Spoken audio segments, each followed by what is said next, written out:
In this video, I'm going to show you XPQ4, which is an interface tool for Q4OS Linux.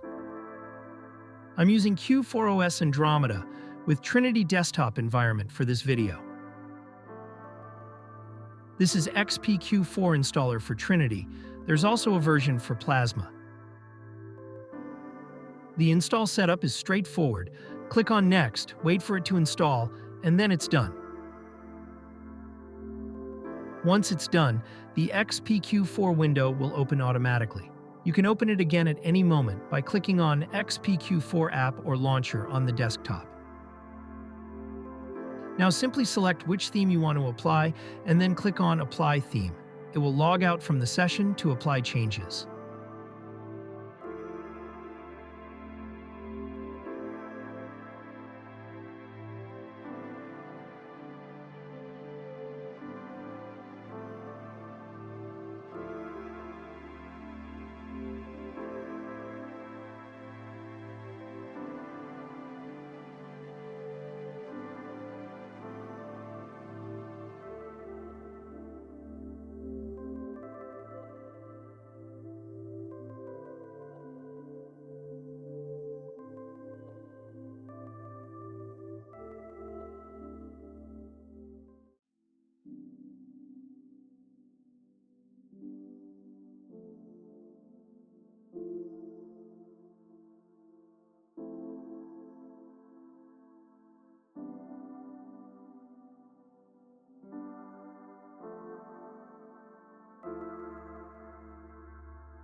That's pretty much it for XPQ4.